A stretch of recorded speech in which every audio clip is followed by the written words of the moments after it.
wa gharsin nakhli, dan menanam kurma atau pohon apa saja.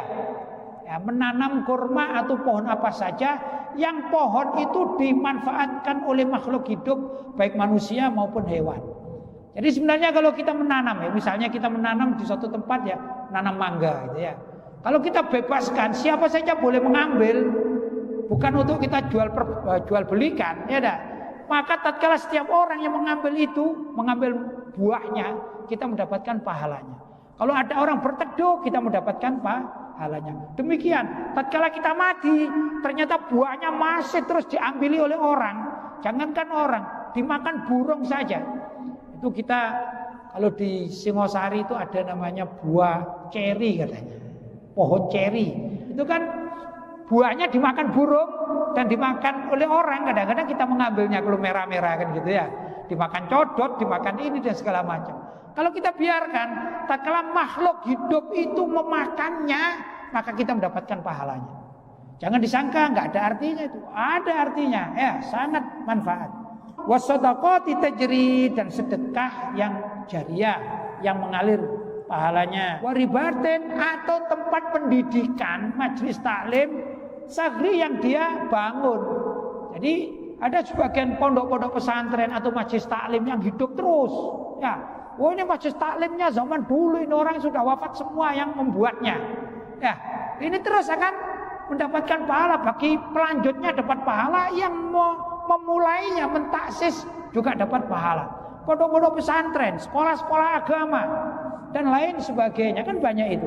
Namanya ribat. Ribat itu sama dengan ma'had atau madrasah sama.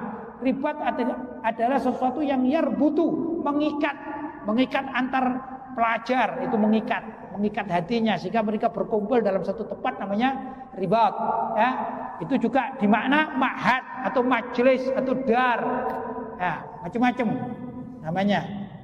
Wa hafril bi'ri, demikian juga hafrul bi'ri, orang membuat sumur untuk umum, disalurkan buat umum. Kan ada, kalau zaman dulu itu ada sumur-sumur yang tanpa sanyo, itu tanpa listrik itu ya.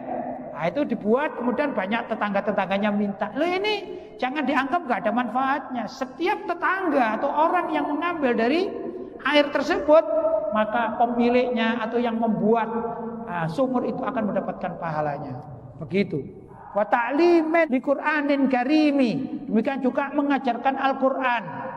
Nah, orang yang mengajarkan Al-Qur'an termasuk juga mengajarkan ilmu tentunya, itu kalau dimanfaatkan oleh yang diajari atau muridnya, maka selagi sang murid tersebut membaca Al-Qur'an dengan baik, apa yang terjadi? Maka yang mengajarkan akan mendapatkan pahala seterusnya, demikian dan seterusnya. Fakhudha min ahaditsa bihasri, maka ambillah ini dari hadis-hadis bihasri yang sudah ditentukan bahwasanya orang-orang yang berbuat baik di masa hidupnya itu masih bisa menikmati pahalanya tatkala dia meninggal dunia, entah itu pahala yang langsung selama dia berbuat baik maupun pahala kiriman. Pahala kiriman itu ada kalanya memang dikirim atau tanpa dikirim, tapi berkat dari si mayat sudah berbuat baik. Itu adalah pekerjaan amalan yang bisa menyebabkan amal-amal kebaikan itu menghasilkan. Jadi